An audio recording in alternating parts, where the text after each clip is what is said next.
حج کر لیا، نفل کرنے جا رہا تھا، 300 دینار پاس تھے، میں پہنچ گیا کوفے تک، وہاں سے جا کر کے کچھ سامان خریدنا تھا، احرام خریدنا تھا، ضرورت کی چیزیں، دوست بھی ساتھ تھے، کہتے ہیں یار میرے جلدی تھک گئے، خریداری کر کے وہ چلے گئے، میں شام تک رکا، بڑا تھک گیا تو سوچا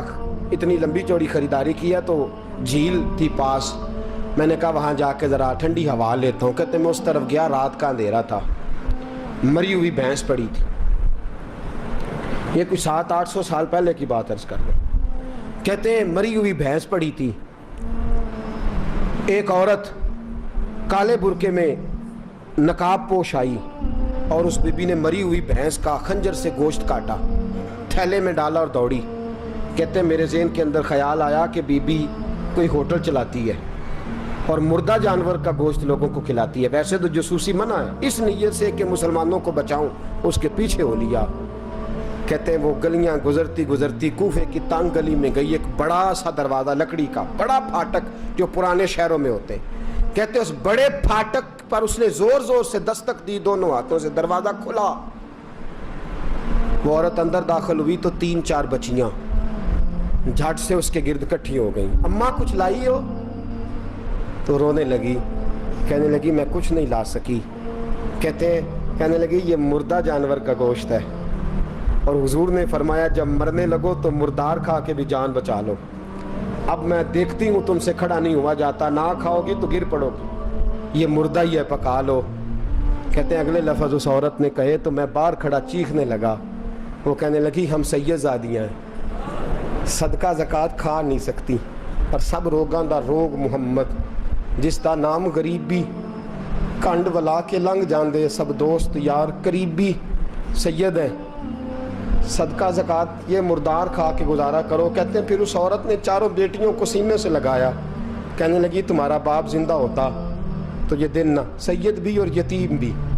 اور مسکین بھی، پھر وہ روئیں، حضرت عبداللہ بن مبارک کہتے ہیں زور زور سے دروازے پہ دستک دی، بی بی باہر آئی، کون ہے؟ تو میں نے کہا میں عبداللہ بن مبارک ہوں، محدث ہوں، زمانہ مجھے جانتا ہے، میرے شاگردوں کی لسٹ بڑی لمبی ہے، کہنے لگی اچھا تو؟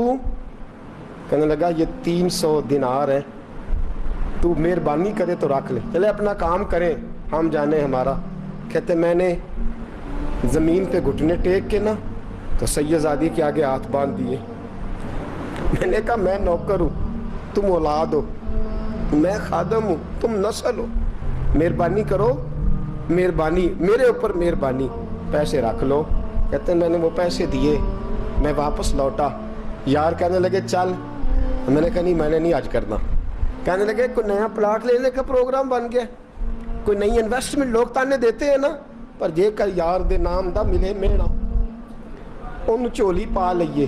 پنجے سٹیے نا، جے کر یار دے نام دی ملے سولی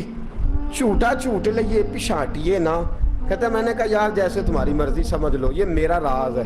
میں بتاتا نہیں، فرماتے ہیں لوگ حج کرنے چلے گئے، میں وطن آ گیا، 6 ماہ کے بعد قافلے لوٹے، جاگ کے سننا ذرا بات، میرے نبی نے فرمایا تو میرے امتی کی پریشانی دور کر، اللہ کامل حج کا ثواب دے گا، فرمایا میرے حبیب علیہ السلام کی امتی حضرت عبداللہ بن مبارک فرماتے میں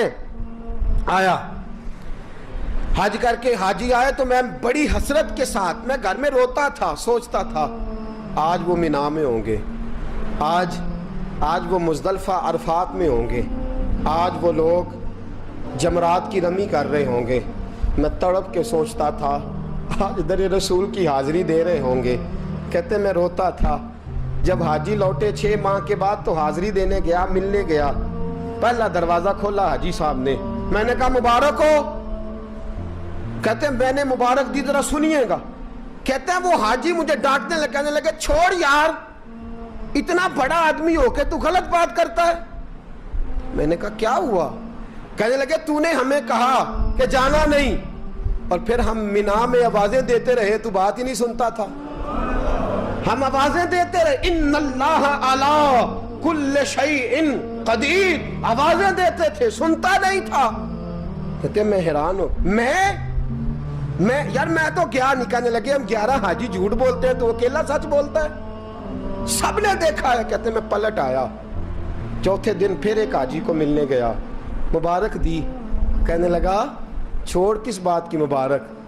मैदान अरफात में तो तूने बात भी नहीं सुनी और यहाँ मुबारकें कहते हैं अरफात में, और मैं तो नहीं। कहने लगे चुप कर, गलत बात भी करता है इतना बड़ा मुहद्दिस हो के।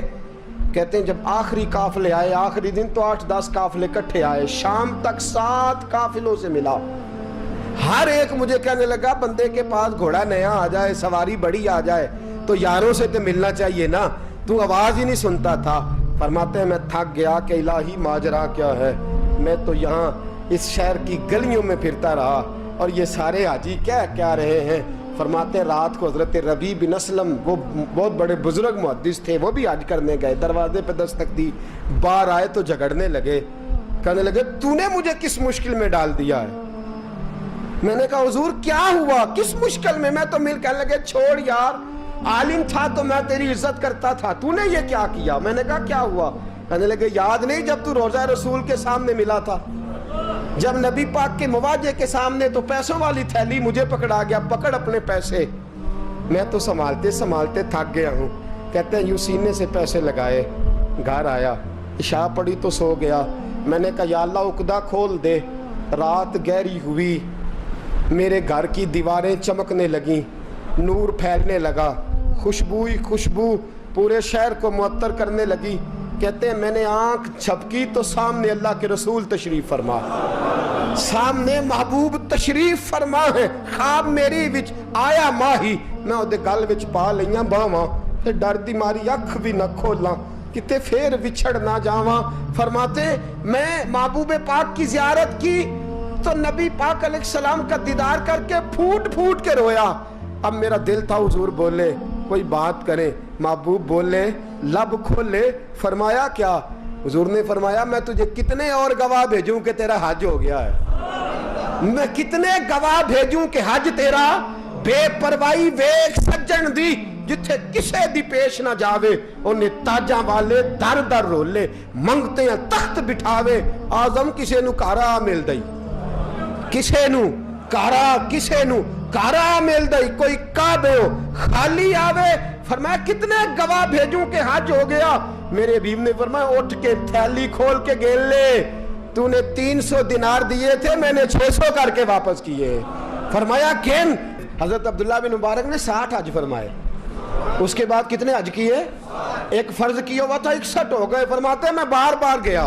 और जब बुलाया सरकार ने खुद ही इंतजाम हो गए। फरमाते हैं बार बार मेरे हबीब ने फरमाया तू आ चाहे ना आ, रब ने तेरे नाम का फरिश्ता बना दिया है जो कयामत तक तेरी तरफ से हज करता रहेगा, कयामत तक तेरी तरफ से मिना मुजदलफा अरफात जबले रहमत पे आता रहेगा, मेरी बारगाह में दुरूद पढ़ता रहेगा, हज फरिश्ता करेगा, सवाब अल्लाह तेरे नामा अमाल में लिखेगा। मेरे दोस्तों मेरे नबी ने फरमाया मेरे उम्मती की एक परेशानी दूर कर, अल्लाह कबूल हज का सवाब अता फरमाएगा। गरीबों का हज है कि नहीं, बोले इशराक चाश्त पढ़ हज है, दो लोगों की सुलह करा हज है, उलमा की नौकरी कर, एक एक दफा 70-70 हज तुझे मिलेंगे। और मेरे रसूल पाक सल्लल्लाहु अलैहि वसल्लम ने फरमाया सौखा हज है, सामने अब्बा जी है, सामने अम्मा जी है, बार बार प्यार से देख, बार बार हज कर, बार बार प्यार से देख और किसी गरीब की मदद कर दे, सड़क पार करा दे, मेडिकल स्टोर से दवाई ला दे, किसी की नौकरी कर दे, बच्चा घर में नहीं अब्बा जी बीमार हो गए, जा भाग के तू चचा को छोड़ा डॉक्टर तक, तू नेकी कर, अल्लाह तुझे पूरे हज का सवाब अता फरमाएगा। हज बड़े हैं, करने की तैयारी करो, हज का बड़ा मौका हमें मुयस्सर आता है, बस प्रोग्राम बनाऊं। सही मुस्लिम की हदीस, किताब का नाम क्या है, और बड़ी मजबूत हदीस मेरे नबी पाक सल्लल्लाहु अलैहि वसल्लम फरमाते हैं कुछ लोगों को अल्लाह क़यामत में खड़ा करेगा और खड़ा करके फरमाएगा चलो जन्नत में जाओ। अर्ज करेंगे मौला हम तो पापी गुनाहगार, पता सारा सरदार नू कीतियां दा, हम तो बड़े गुनाहगार, किस वजह से जन्नत। फरमाया तुम्हारे हज की बरकत से, तुमने हज किया था ना, उस बरकत से जन्नत। तो बंदे अर्ज करेंगे मौला हम तो माड़े थे, गरीब थे, गए ही नहीं, हज किया ही नहीं, तो तू हज की वजह से माफ कर रहा है। तो रब करीम फरमाएगा जब हाजी जाते थे दिल तड़पता था ना, जब हाजी जाते थे आंखें बरसती थी, जब हाजियों के काफिले निकलते थे उस वक्त तुम्हारे दिल में ख्वाहिश पैदा होती थी। فرمایا تم تڑپا کرتے تھے، میں نے تڑپ پر ہی تمہیں حج کا ثواب دیا، اور خالی ثواب نہیں دیا، اس حج کی برکت سے آج جنت بھی عطا فرما رہا ہوں۔ میرے دوست پروگرام بنا